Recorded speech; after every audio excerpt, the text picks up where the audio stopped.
बिस्मिल्लाहिर्रहमानिर्रहीम। अस्सलाम वालेकुम नाज़रीन, मैं हूं आसिम नसीर और आप देख रहे हैं हमारा यूट्यूब चैनल आसिम सीरीज। नाज़रीन, मेरे साथ मौजूद है मशहूर मारूफ एस्ट्रोलॉजर, बिजनेस कंसल्टेंट और इस्लामिक स्कॉलर मोहम्मद उसामा अली, जिनका व्हाट्सएप नंबर हमारी स्क्रीन पर मौजूद है। अगर आपको रब्ता करना है तो नीचे दिए गए नंबर पर रब्ता कर सकते हैं। इसके अलावा जिसने अभी तक हमारे चैनल को सब्सक्राइब नहीं किया तो बराए मेहरबानी हमारे चैनल को सब्सक्राइब भी कर दें। अस्सलाम वालेकुम उसामा साहब, क्या हाल है, कैसे हैं आप?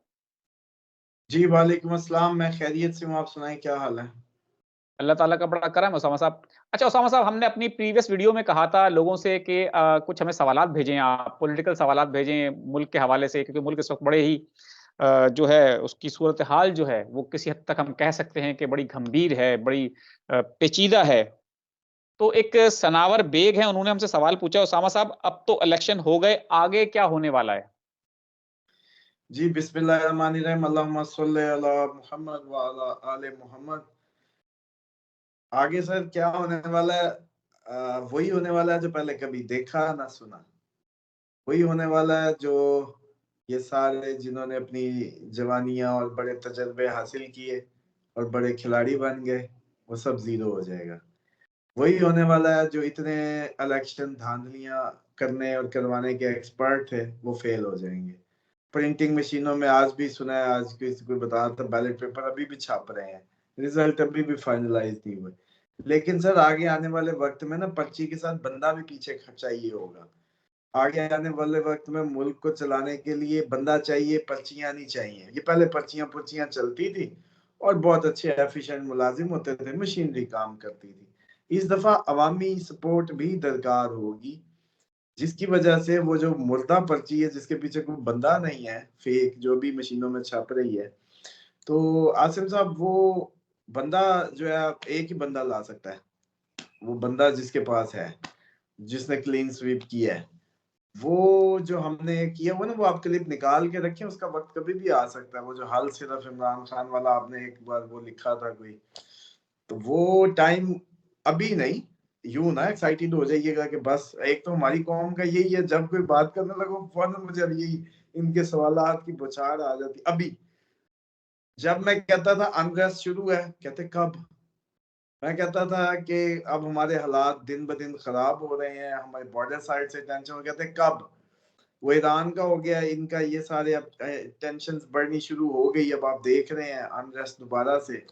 बल्कि 9 मई के बाद जो एहतजाज का नहीं सोचते थे, वो भी एहतजाज पे चले गए, जिनको हम हाथ बांधने और मुंह की टेपें सिखा रहे थे कोड लैंग्वेज में। बिल्कुल। अब मसला ये है कि ये जो सिलसिला ये जो इस्तीफों का है, ये तो अब शुरू, और ये तो दूर तक जाएगा। और सिस्टम के आगे कई आप अगर तब्दील हो रहे हैं आसिम साहब, तो आपके सरकारी मुलाजमीन भी तो आप ही हैं ना। बिल्कुल ठीक है। अवाम जनरल अवाम ही होती है, फौज में भी है, महकमों में भी है, इदारों में भी है, आप भी हम ही है ना सब। आप भी पाकिस्तानी, मैं भी पाकिस्तानी, वो भी पाकिस्तानी, सब पाकिस्तानी। इस खित्ते में इकट्ठी एक ही हवा, एक ही पानी, एक ही सब लग रहा है। तो जो तब्दीली मेरे अंदर वाक़ई हो रही है, अगर मैं गाँव का मज़दूर हूँ, तो मैं अपना बिहेव चौधरी के डेरे तक बदलूँगा। अगर मैं थोड़ा-सा बड़ा मुलाज़िम हूँ, कोई पटवारी हूँ या कोई तहसीलदार हूँ, तो मैं अपने उस हद तक डीसीएसी के सामने बदलूँगा। मैं जैसे-जैसे बड़ा होता जाऊँगा, मेरा रवैया जो है, वो माइक्रो लेवल से जो आपने भांपा इस इलेक्शन में, वो यूनिट था एक वोटर, उसकी इकाई से जब आगे-आगे उसको आप ज़रब देते चले जाएँ, तो कहाँ-कहाँ से आपको तब्दीली नज़र आनी है, हर जगह से आपको तब्दीली नज़र आनी है। सिर्फ सोचें वो लोग जिसके महकमे में जितने ज़्यादा अफ़राद हैं, उसके अंदर उतनी ही तब्दीली के चांसेस ज़्यादा हैं। अब ये बात अगर कोई बहुत बादाम खाता हो, उसको समझ आ सकती है। जिसने जिसने एक तो हलाल खाता हो और ऊपर से बादाम खाता हो। हलाल और बादाम 2 चीज़ें जो खाता है, उसको ये मेरी बात समझ आएगी कि जिस मतलब आसिम साहब आपके पास जितने मुलाज़मीन की तादाद ज़्यादा होगी ना, उतने ही इनकलाब के चांसेस ज़्यादा होंगे, क्योंकि रेशो जो है, वो अवामी, वो आपको ज़्यादा अफ़ेक्ट करेगी। एक बंदे के हैं ही 3 मुलाजिम, उसको ज़्यादा फ़र्क नहीं पड़ने लगा। 3 में से 1 ज़्यादा इन्फ्लुएंस होगा। लेकिन अगर आपका 1 लाख हुआ मुलाजिम और उसमें से 10,000 इन्फ्लुएंस हो गया है या 1,000 2,000 1%, तो फिर कहानी आप कैसे कवर करेंगे? आप कहानी नहीं कवर कर सकेंगे।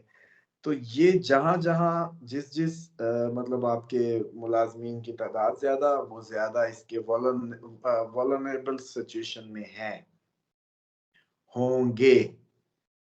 फिर जो कव्वे की बोली कव्वा समझे, फिर जो इस सारे जो चेंज को लीड कर रहा है या चेंज का सिंबल बन गया, वो अगर खुदा न खास्ता मर भी जाए तो अल्लाह माफ करे, उसकी नकली आवाज चाहिए होगी, उसको कब्र से उठा के जान डाल के बुलवाना पड़ेगा, फिर मसला हल होगा। वरना फिर अब सारी मशीनरी लगा के सिर्फ उसी की हिफाजत कम से कम कर लें, क्योंकि आगे आने वाले वक्त में उसकी आवाज, उसकी लैंग्वेज, उसकी इतनी कीमती होगी कि आपकी पूरी ताकत वो काम नहीं कर सकेगी। और उसने आके सिर्फ जब अवाम को कहा इय्याका नअबुदु व इय्याका नस्ताईन, तो लोग अचानक ऐसे झाग की तरह बैठ जाएंगे और सुनने लगेंगे, वरना ये सुनेंगे नहीं किसी की। इनको सुनवाने के लिए चलो मान लिया ये भी पागल है सारे, वो भी पागल है सारा, ये सारा सिस्टम ही पागल है, सियाने सिर्फ वो हैं जिनके हाथ में इस टाइम अल्लाह ताला ने कुव्वत दी है। बिल्कुल ठीक है, अल्लाह ताला के नेमत है, फजल है इन पे, बिल्कुल सही। लेकिन सर इन पागलों को वो पागल ही चाहिए होगा काबू करने के लिए, सियाने नहीं कर सकेंगे इनको काबू, और मशीनरी बिल्कुल भी नहीं कर सकेगी काबू। तो उसके लिए बड़ा ही जरूरी होगा कि एक तो उसकी हिफाजत करें, ज्यादा गुस्सा ना दिलाएं, ये जो बुशरा बीबी जैसे केसेस है इनसे जरा उसको ज्यादा जिच ना करें, ताकि वो थोड़ा बहुत आपको सॉफ्ट कॉर्नर। और ये आपको पता है जो पैगाम आया है आम माफी का, वो सियासतदानों के लिए नहीं आया, वो इन्हीं के लिए आया है जिन्होंने जिन्होंने गुनाह किए हैं किसी के इन्फ्लुएंस में, उनके लिए उन्होंने कहा आम माफी देंगे हम आके, मक्का की मिसाल कायम करेंगे आके, ताकि वो एम्प्लॉइज वो सारे मशीनरी समझ जाए कि ये हमारे लिए पैगाम है। ये कुछ जरदारी साहब और नवाज शरीफ साहब के लिए पैगाम नहीं है, खान साहब ये कभी भी नहीं भेजने वाले। मतलब इतनी इतने मतलब कम अज कम जो ऐसे कहते हैं ना कि वो बा हिकमत और सियासी उसकी उनसे तवक्को नहीं है, हालांकि वो बिल्कुल ठीक है। और दूसरा मैं तो समझता हूँ कि वो जो हम बातें करते थे कि आगे आने वाला वक्त जिस तरह से बदलता तेजी से करवट लेता चला जा रहा है, एक तो चलो अभी की करीब तरीन की गर्मा गर्म तो ले ना जरा। गर्मा गर्म तो ये है कि चीफ म्यूनिसिपल कॉरपोरेशन जो है वो इस्तीफा दे सकता है, मुद्दत पूरी ना करे। और इसी तरीके से और भी इसी तरह के सिलसिले शुरू नजर आ सकते हैं। अवाम बिल्कुल अवाम से ना खेलें, और सब पता है, सब बताया जा रहा है, सब। तीसरी कुव्वत लगी पड़ी थी, वो तीसरी कुव्वत किसी को नहीं मिल रही थी, तीसरी कुव्वत मैंने ढूंढ ली है। बिल्कुल ठीक है। वो तीसरी कुव्वत मैंने ढूंढ ली है। सर आप चले एक बात बताएं, किसी भी सिचुएशन को भांपना हो ना तो बेनिफिशियरी ढूंढते हैं उसका, सबसे बेहतरीन। अच्छा चले हम 4 इदारे, 4 इस टाइम फरीक हम बनाते हैं, 5 बनाते हैं, चलो 6 मान लेते हैं। इस्टेब्लिशमेंट, नवाज शरीफ, जरदारी, पीटीआई, फजलुर रहमान, अचकजई या कोई और, या बाप, या जो भी कोई भी कर ले, 5 6 ये कर ले। इन सब में कोई एक बंदा ढूंढे जिसकी पिछले 2018 से जो सिचुएशन है जबरदस्त है, उसके अपोजिशन बहुत कम है, उसने बल्कि लिटा ही दिया, खत्म ही कर दिया पूरा सूबा, उसने अपना बिल्कुल नीट एंड क्लीन ले लिया वापस। बारगेन पोजीशन ऐसी हाई कि कोई भी चाहे तो उसके बगैर हुकूमत ना बने। तीसरा नुक्ता कि यूं खेलो तब भी उसकी, यूं खेलो तब भी उसकी। बाइडन का दोस्त साइफर कहीं से आता है, काम किसी का, पैसा सिंध हाउस में चलता है। रिजीम चेंज बाजवे ने करनी थी, करवानी बाइडन ने थी, पैसा ये दे रहा है। ये फूफी का पुत्र था भाई, सिंध हाउस में बैठ के नोटों की बोरियां खुल रही थी। ये सामा जो साहब, फूफी का पुत्र था असल में ये ही था। इस पूरी उसका एक जरदारी सब पे भारी, इसने ऐसा खेल खेला है, लेकिन तारीख माफ नहीं करेगी। बल्कि मैं अपने अल्फाज भी वापस लेता हूँ जो मैंने पिछले दिनों कहा था कि जी पीटीआई इनके साथ बैठ के एक दफा जो है मुल्क को तो स्टेबिलिटी की तरफ लाए। मैं तो खुद उसका शिकार हो गया। पहली दफा मैंने जिंदगी में सोचा अल्लाह अकबर, ये तजिए और ये सारे करते करते आप तो फंस जाते हैं भाई। ऐसी गेम, नून लीग की मजबूरी जरदारी, पीटीआई की ऑप्शन जरदारी। ओ यार उसने कहा सारे आईनी ओहदे मुझे दे दो, नीचे हुकूमत जब दिल करे इमरान के वोट पूरे हो जाए तो वो आ जाए, मैं उसके साथ। इमरान के जब 30-40 सीटों का रिजल्ट निकलते निकलते 2-3 महीने निकलते निकलते तो ये शहबाजा तो फिर घर जाएगा। नवाज शरीफ को मैंने वैसे ही हमेशा की नींद सुला दी है। नवाज शरीफ को इस वक्त अपनी एक सीट चाहिए इज्जत बचाने के लिए। वो कहता पूरा सिस्टम लपेट दो, मुझे ये सीट यास्मीन राशिद से ना हरवाओ, जाते जाते इस बुजुर्गी में आखिरी मेरी जिंदगी का इलेक्शन यूं ना करो।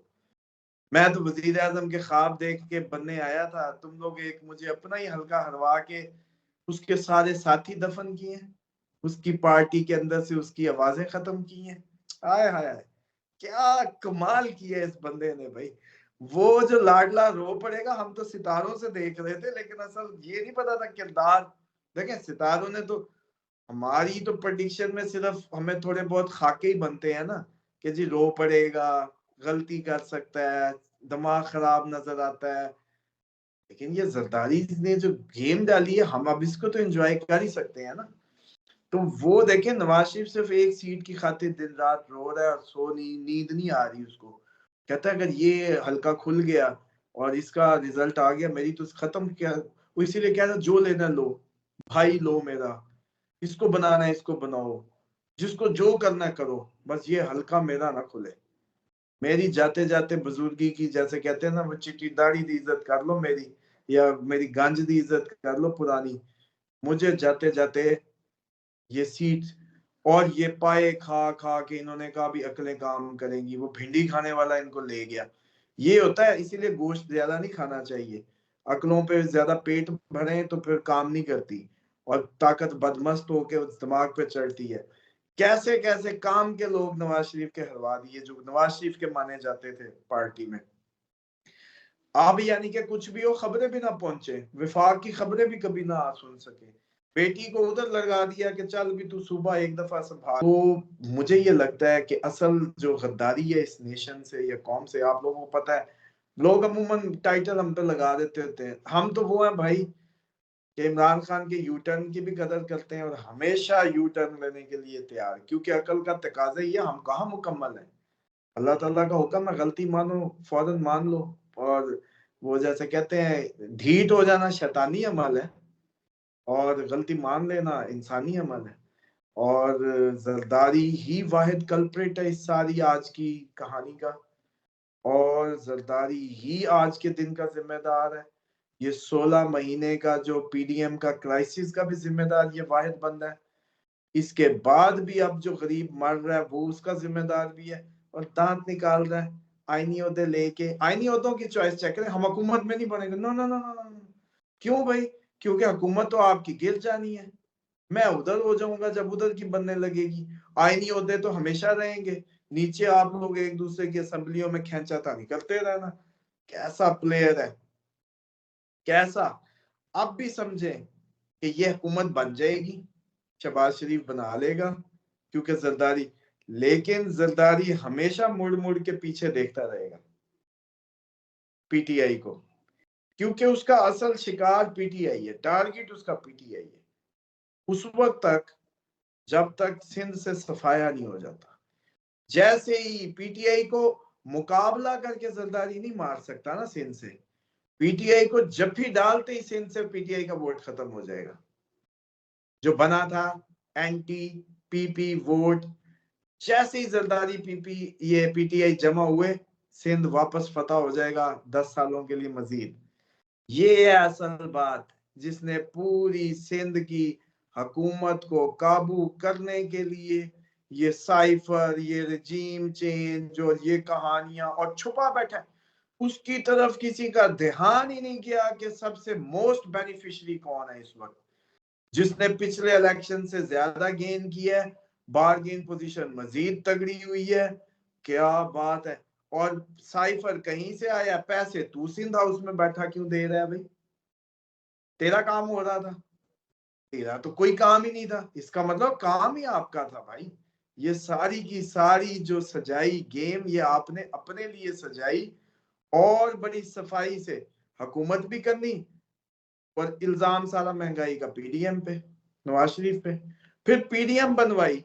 फजलुर रहमान साहब क्यों रो रहे हैं? क्योंकि उनको पता चल गया कि उनके साथ क्या हुआ है।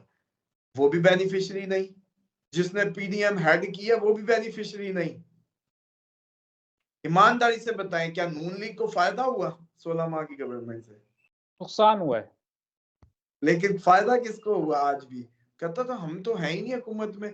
जब वजीर खारजा अपना पूरे दुनिया से कनेक्शन बनवा, हर मुल्क में भेज, सारे ताल्लुकात बेटे के यस कर, और आज देखें कि इस टाइम सबसे ताकतवर बारगेन पोजीशन हमारे साथ, हमारे अलावा तो कोई हुकूमत बना ही नहीं सकता इधर या उधर, हम तो है ही हैं। कैसी बात है। अब सिंध भी बच गया, आईनी ओहदे भी मुल्क के सारे ले लिए। इस दफा बलोचिस्तान में भी कुछ ना कुछ मिल जाएगा, इस दफा सूबे में भी कुछ ना कुछ अपने छोटे मोटे मद्दे। आप देखिएगा पंजाब में भी अगर हुकूमत बनी तो ये थोड़ी बहुत नीचे नीचे छुपी हुई हुकूमतें मद्दे जरूर लेंगे। लेकिन घबराए मत, आप लोगों ने घबराना नहीं है। अप्रैल तक ये सारी कहानी रिवर्स हो जाएगी। ये चालें, ये जहानतें जिसनी, क्यों खुदा की भी तो चाल चल रही है ना। तो ये वो आसिम साहब तीसरी कुव्वत थी जो पकड़ी नहीं जा रही थी, समझ से बाहर था कि कौन है वो तीसरा जो इन दो कुव्वतों के अलावा बरसरे पैकार है। और आज मेरी मान लें, ये बल्ला बुल्ला जो छिनवाने में भी इस बंदे का हाथ निकलेगा। ये जो इतना मासूम बना हुआ था बल्ला, इस बंदे की चाल है बल्ला छिनवाना, ताकि इस बल्ले ना होने का भी बेनिफिशियरी डायरेक्टली जरदारी होना था, क्योंकि उसने ताड़ के आजाद अपनी तरफ, अपनी बार्गेन पोजीशन को स्ट्रॉन्ग करना था उसने। तो भाईजान ये कौम माफ नहीं करेगी। मैंने पहले ही कहा था कि अप्रैल तक बंदे के पुत्र बने रहे, जो जो करेगा वो भरेगा। और मुझे एक और बात बताएं, लोग कह रहे होते हैं कि आप हिफाजत की दुआएं पढ़ लें, ये कर लें, वो कर लें। आज ईमानदारी से बताएं, कभी ये हमें जरदारी साहब का भी कहते थे, आज पूरे जब अल्लाह ताला ने एक नजर डलवाई है, एक ये डॉट्स में मिले हैं डॉट्स, तो ईमानदारी से बताएं कोई जरा सी आग भी महसूस की है जरदारी साहब को अपोज करने में, ये सब का जिम्मेदार करार देने में कोई रियायत बरती हो? हमारा ये कोई काम नहीं है। पीटीआई, पीपल्स पार्टी, जो जहां जब भी पकड़ा गया, जो हक सच की बात होगी वो करेंगे, वो बताएंगे। और कम से कम आप लोगों को जो अब तक की आप लोग टॉक शोज में या कहीं भी देखते हैं डाटा, मैनिपुलेटेड डाटा, ये हमारे पास कम से कम हम नेचुरल तो बोल रहे हैं, नेचुरल तो बात कर रहे हैं, कम से कम ओरिजिनल तो है ये। तो ये मंजरनामा है सर आसिम साहब आगे का। बहुत बहुत शुक्रिया सामा साहब, हमें वक्त देने के लिए, और बहुत ही डिटेल तरीके से आपने हमें समझा दिया है, हमारे देखने वालों को समझा दिया कि आगे का मंजरनामा क्या होगा और बेनिफिशियरी कौन था। नाज़रीन, यहाँ हमारे व्लॉग का वक्त खत्म हुआ। मुझे और मोहम्मद उसामा अली साहब को दें इजाजत। आखिर में हमारा वही पैगाम है, मुस्कुराएं, प्यार बांटें और अपने आसपास के लोगों का ख्याल रखें। खुदा हाफिज।